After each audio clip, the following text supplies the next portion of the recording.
Oh, I didn't see you there, sorry. I was just practicing controlling space and time, but I have better things to do like making reviews for you guys. So, I'm gonna stop controlling space and time, killing dragons and saving the world so I can show you guys a great review on Ratchet & Clank, A Crack in Time.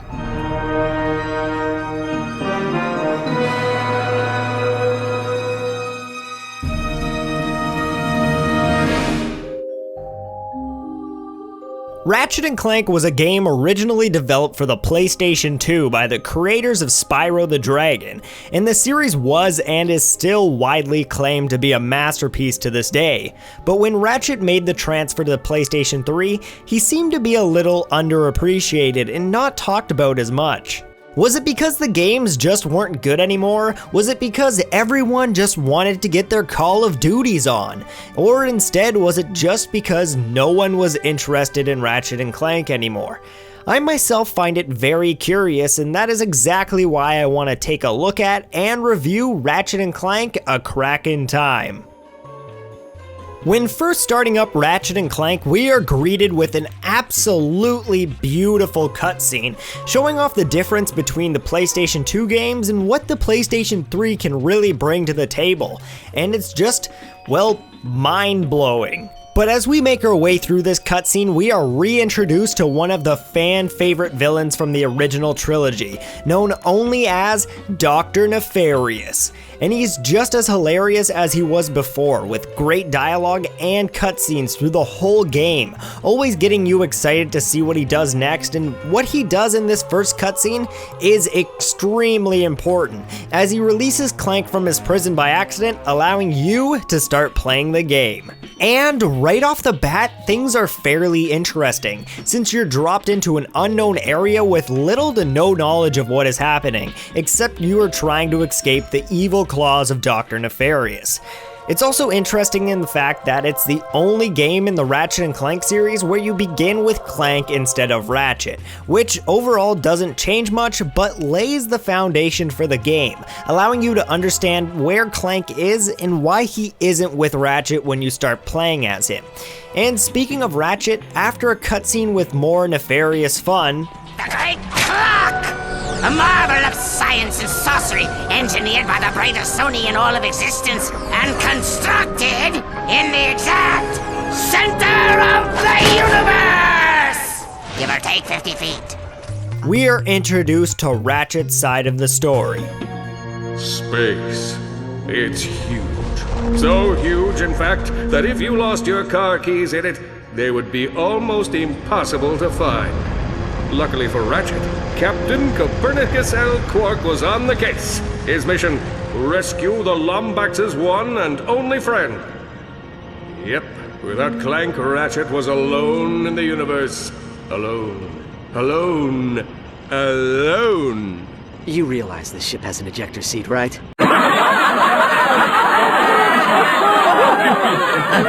That's right, Ratchet is stuck in space with Quark while searching for Clank. But more seriously, how does this guy fit in this ship? It blew my mind in the old games and it blows my mind now. He must have some serious back problems. But shortly after the current conversation, their ship gets hit by an unknown energy burst, causing them to crash to the planet below in the most comical way imaginable.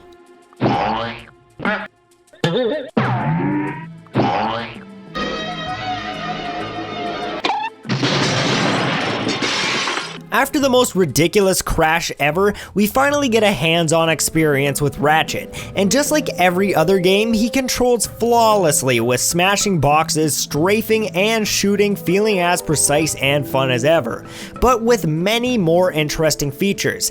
Some of these include Ratchet already having a lot of the standard gadgets he receives in every game, making the gameplay fast and interesting right off the bat instead of slowly growing as the game progresses. Another interesting concept added to this game was taking the standard weapons you start with in every Ratchet game and allowing them to be upgraded with Constructo mods to work in multiple different ways to use them. Plus, you can change the colors of all of them to look however you want. So, I personally made all of mine to look like Nerf guns. A few more small features that I'd like to mention are multiple new crate types added, including invisible crates, crates that change what they give you depending when you hit them, and even giant crates. There are also multiple new ways of obtaining bolts, including smashing items around the map, walking through tall grass scattered around the levels, and whenever you find a gold bolt. Now after a short adventure with Quark, you make your way to a village, capture some Zoni, and Quark gets himself caught. What a surprise. But our ship is fixed and we must fly out into space and save Quark, and holy moly, this is such an improvement from the norm in a Ratchet & Clank game. Being able to fly around and explore the different galaxies and land on mini Mario Galaxy-esque planets with no load times at all is awesome and great for anyone who enjoys finding secrets, exploring different locations, and having tons of side quests. Never mind the space battles also included. And what would space battles be without space music? And you get the choice of choosing which radio station you want to listen to by selecting the 4 different channels using the D-pad, which includes the House of Synth that plays electronica music,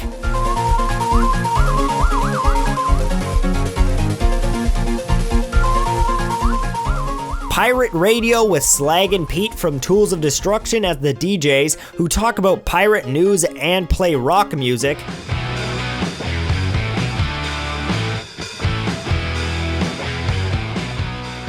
Polaris Classical, which plays original classical music and some of the old orchestrated tracks from the old games.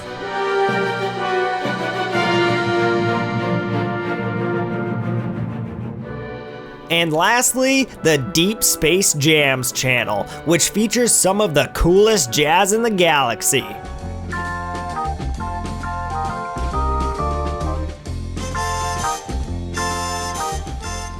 So as you jam out to your favorite space jam, we head on over to save Quark and shoot our way through a spaceship to meet our first boss of the game, Lord Vorselon.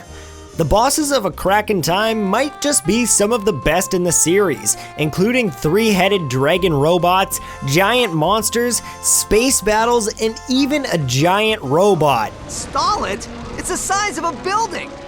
It's so big, it's clipping through the buildings! Yeah, there are some noticeable glitches throughout the game, which included me getting flipped upside down in this specific part, making me have to kill myself and restart the area. Also, having our friend that we meet later in the game, Alistair, running non-stop into a wall, which really didn't affect the gameplay, it was just kind of funny. There was also things like grinding on nothing in midair and just the crate physics in general acting wonky all the time. But back on track, after defeating Lord Vorselon, we're switched back to Clank and get to play around with his gameplay a bit more. And this happens often throughout the game, adding some much needed variation, bringing in awesome puzzle ideas which use time mechanics to make multiple versions of yourself to open doors and click buttons to exit a room. It's a real interesting concept, and some of the later puzzles actually get really complicated. The second type of puzzle you'll find yourself doing as Clank is much like the lockpicking mechanics from the older games, but in this one you use a laser to delete time anomalies scattered around a specific planet.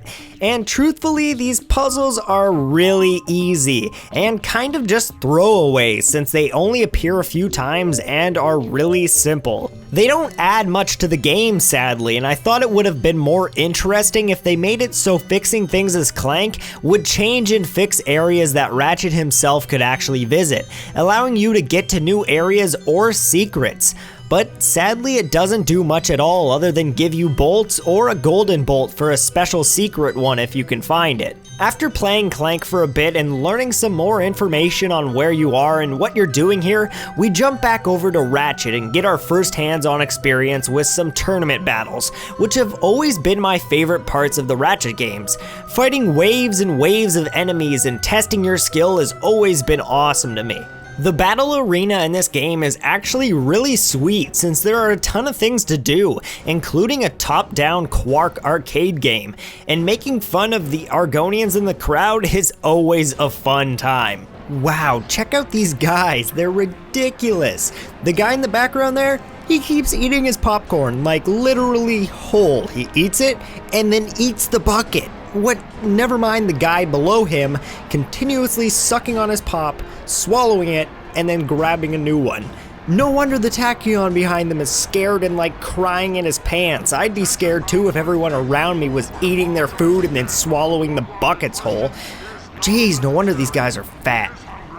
These tournaments will take all of your skill and weapons to complete, which means you'll find yourself using some weapons you haven't used yet just to survive, like cryo mines or maybe even the Groovatron glove that makes everyone dance. And when I say everyone, I mean everyone. This giant monster dances, every possible boss including Dr. Nefarious dances, and even the best weapon ever, Mr. Zircon, dances too. It's just an epic dance party. Mr. Zircon enjoys a good boogie.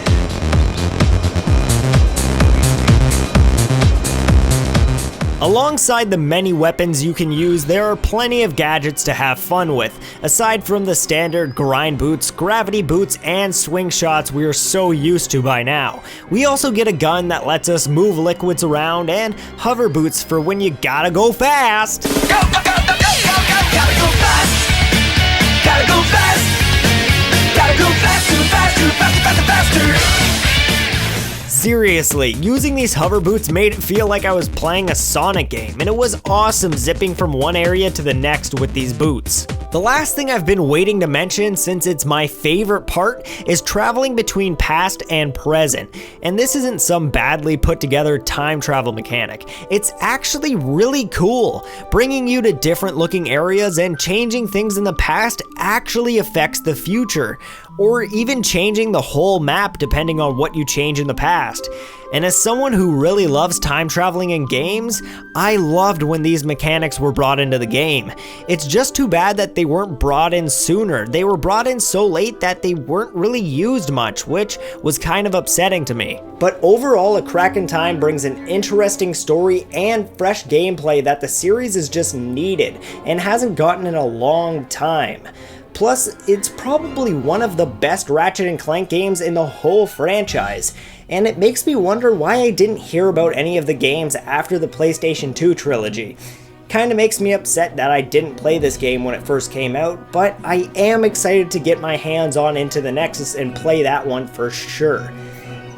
I am going to have to recommend this game to anyone and everyone. It's an outstanding game. Even if you haven't played the Ratchet & Clank franchise, play this game. It's beautiful in so many different aspects. If you love side quests, if you love tons of different guns to blow people up, it's great.